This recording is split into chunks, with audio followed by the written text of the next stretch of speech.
I always start my class with a corny dad joke, and here is today's. I got arrested today for walking out of an art museum with a painting, which was kind of confusing because when I asked the security guard if I could take a picture, he said yes. But I'm bummed. All right, if we can take 2 deep healing breaths in through the nose, out through the mouth, preferably with your eyes closed, but however you feel safe. Really try to challenge how much breath goes into your lungs.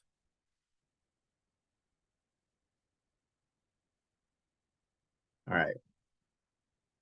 Want to improve physical intimacy and just to get to know your partner and yourself a little bit better? Oftentimes, it's simply just asking the right question or questions. There's always more you can learn about your partner, yourself, and the relationship that you share. The key is asking the right questions and listening to answers without judgment. And again, if I didn't make this clear, for those watching in the future, this class is for those that are reconciling, rebuilding. You're already back connecting, you're living together, you're moving on. This might be an area that you haven't tapped into yet, that I would like to get into. Not going to be talking about hysterical bonding or hyper bonding or anything like that. I'm talking about we are back to the swing of things. The key is asking the right questions and listening to the answers without judgment. This is especially true when it comes to sex and intimacy because fear of being judged can often stand in the way of desire. Chalk it up to our society's general puritanical ideas about all things sex. But this can lead to sexual lives that aren't what they could be, which means it's all the more necessary to regularly check on one another in relationship and question one another, and more importantly, when it revolves around sex, because everybody, first of all, everybody has a different sexual language. Obviously, everybody has different sexual preferences. Everybody has different sexual ideas, and everybody has different sexual needs.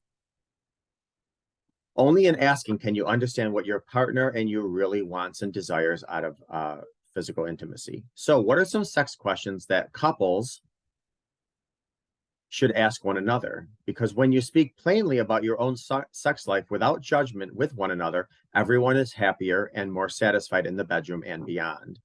And it isn't, after all, isn't that kind of what we all want? So one of the questions to ask, question number 1 is, what does physical intimacy mean to you? Much like a love language, we each have an intimacy language. I just kind of said that. For some, intimacy means having every inch of your body caressed in the glow of candlelight. And for others, it's a quickie followed by snuggling while watching a nice movie. Both are valid expressions, and one partner might want longer foreplay, focusing on emotional arousal, while the other partner might prefer the physical side. We're not robots. There's no button we can press and be instantly turned on. Asking this question in different ways, both general and specific, is key to establishing connection with your partner. So again, the question is, what is physical intimacy to me? Or what is my priority when it comes to physical intimacy? Number 2, how important is it to actually have an orgasm? Orgasms are great, sure, and it's important for both partners to feel satisfied in the bedroom, but they're certainly not the end-all be-all for everyone. Yet we put a lot of unnecessary weight on them. For many couples, the emphasis on orgasm takes away from pleasure that they could be having. If orgasm doesn't happen every time, you are still perfectly normal. As a matter of fact, with some people in a lot of situations, either certain things have to happen. I mean, our biggest sex organ is actually not between our legs, it's between our ears. So it's, that mental stimulation, that emotional connection. Research shows that us moving from orgasm to pleasure leads to a more satisfying sex life overall. Having a discussion about this helps couples understand what's important and will open up more of the conversation. Number 3, an important question is to ask yourself and your partner or one another, when do you feel closest to me? Chances are this isn't a question that most people have asked one another. And that's a shame, because you might be surprised to learn that your partner feels closest to you when you're not being intimate, but when you're simply looking at his or her in the eyes and maybe holding their hand. This question is important because it taps into the erotic energy between partners. Don't confuse eroticism for being exclusive to sexuality. For some, eroticism lives in the feeling of just feeling safe. That could be eroticism. Or maybe feeling seen, acknowledged, validated, or having an intellectually stimulating conversation with your sexual partner. Like I said, the biggest sex organ is between our ears. Another question we can ask ourselves is, what do you need from me when we have sex? Sometimes, again, everybody's different. From movements to statements to lights being on or off to what is done before, during, and after, what is said before and after. Nobody's a psychic, and everybody brings in their own experiences to relationships. So you really have to lay these out. These are some of the things that I don't like. I don't care for these. As a matter of fact, these might make me feel unsafe. These are the things I prefer. These are maybe some areas where I'm negotiable and maybe I will compromise. Let's see how things go. There really has to be not only an initial conversation, but an ongoing conversation. So what do you need from me? Having sex when either partner is not in the mood can result in resentment. Resentment kills libido and eroticism, and when it's not expressed, it can lead to anger and depression. Anyone will tell you once anger, resentment comes into a relationship, even around sex and sexuality, that can cause tremendous and profound long-term anguish, pain, and division. To avoid planting seeds of resentment in your intimate communication, dig deep and unearth what your partner really needs to thrive. Try thinking deeply about what you need from your partner before, during, and after sex. Then ask the same question. You may be surprised at how similar your answers are. Again, I will tell you one thing. After males ejaculate, there's a chemical in their brain that releases that really just relaxes them to the point where they fall asleep.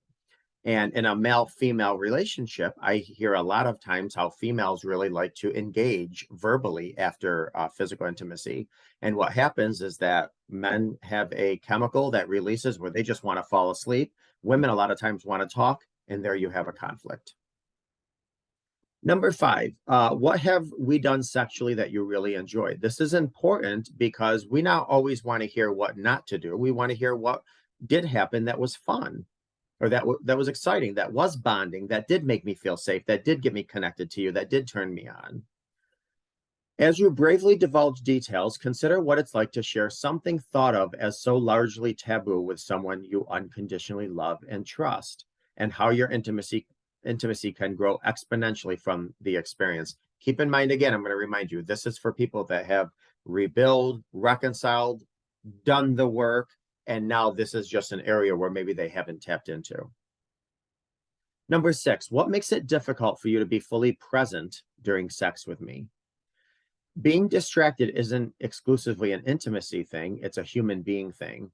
Whether you're having trouble transitioning from your workday, feeling performance anxiety, distracted from intimacy is a two-way mood killer. Which is why a lot of times, even the person staying at home, which nowadays I think it's up to, oh my Lord, the last study I read, I think it was, 25% of in a male-female relationship, a male is staying home. Before it was, 99.9% of the time women stayed home. And when you're dealing with kids all day and cooking and cleaning and vacuuming and dealing with kids' diapers and vomiting and throw up and peeing, the last thing you want to feel is sexy and sexual, So these are things that, and the same thing with, let's just say, traditionally speaking, in a male-female role, where the husband came home from work, if he was having a bad day, or if he was called in and written up in the office, or he was feeling inferior in some way, he's not going to want to come home and feel all macho and manly and want to be intimate sexually.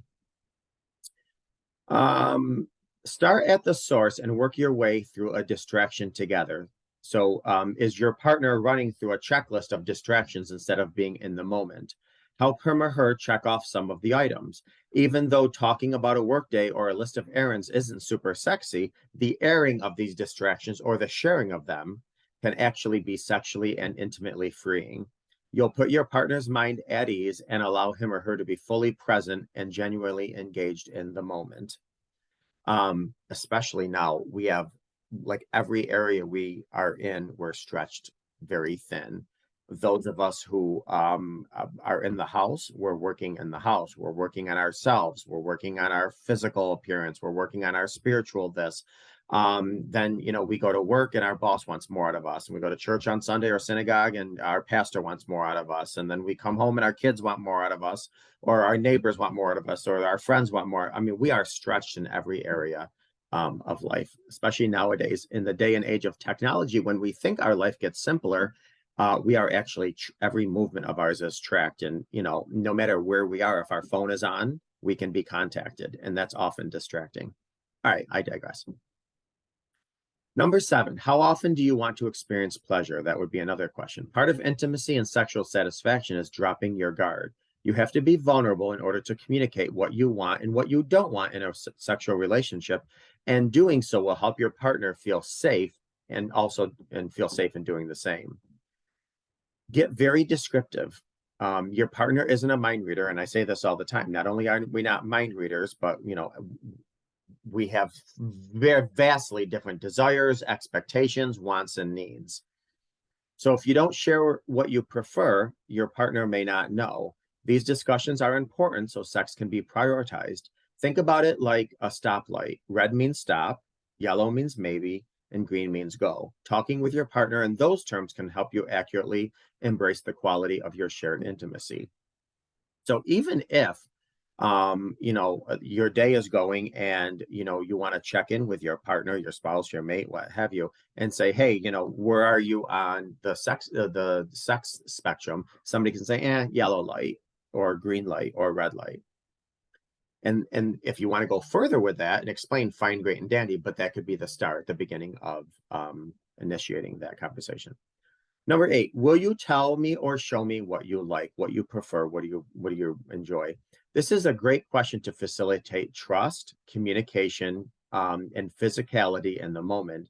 It's perfectly okay to ask for what you want, and especially when it comes to sexual stimulation and pleasure. In fact, if you feel comfortable, you can even show your partner what techniques you prefer. Like, for example, when you self-pleasure, if you're comfortable inviting them to show you what you enjoy as far as on yourself, and that will help them understand what you enjoy as well, and vice versa. The less you and your partner have to guess, the more connected you will become.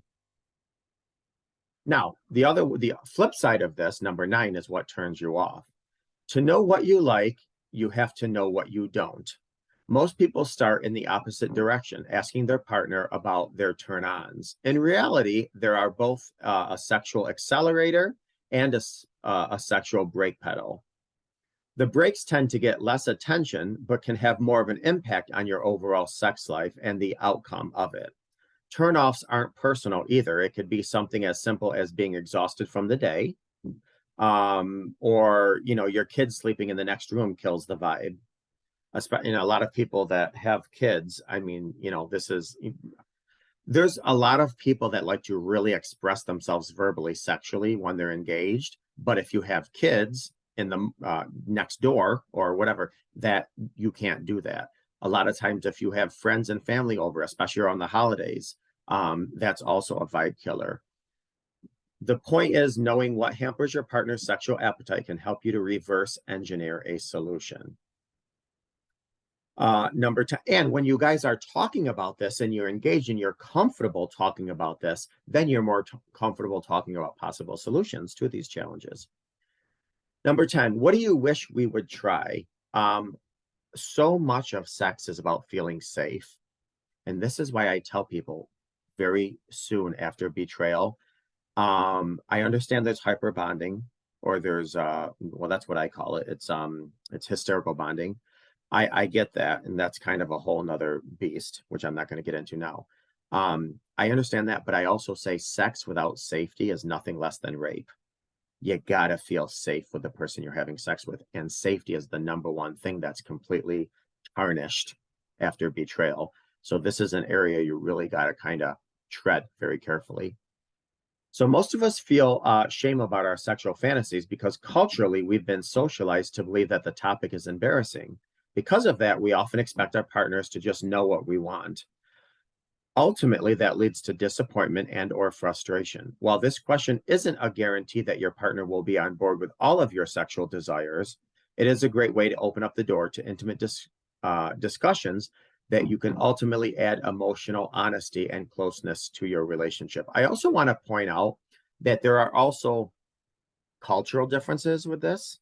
There's also generational differences with this. I think, you know, even my generation, we still have taboos and embarrassments around this, but we are a lot more freer than, say, the generation before. And the generation coming up under me is much more freer talking about sex and sexuality. So, I mean, there's definitely generational differences. There's definitely cultural differences. There's definitely gender differences. I would venture to say from the research that I've done and what I've read, women are less prone to be comfortable sharing their sexual priorities, their interests, their expectations, their needs and desires than men. So there's a lot that goes into this as well. And I want to, validate that.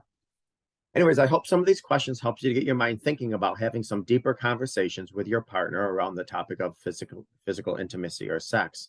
Sex is a lot about preferences. So if we look at them in terms of food, that may help break down some of the stigma or taboo or some of the discomfort in even talking about it. So nothing is bad or wrong at all. They're just personal preferences. So if and when you find yourself in conversation around sex, share your preferences confidently. Listen, some people don't prefer broccoli. Some people don't like mayonnaise. Some people are not interested in macaroni. And some people are like, you know what? I'm not a big eater of whatever, plums or peaches or cherries. But if you enjoy eating them, I don't mind sharing a bowl with you. And so that's how we can start the conversation. This might be something I'm not really into or used to or comfortable with, but I'm open to kind of sharing with you and seeing where we goes, and we can retable that if necessary. All right. Hope you got something out of today's class. I hope you have a wonderful day.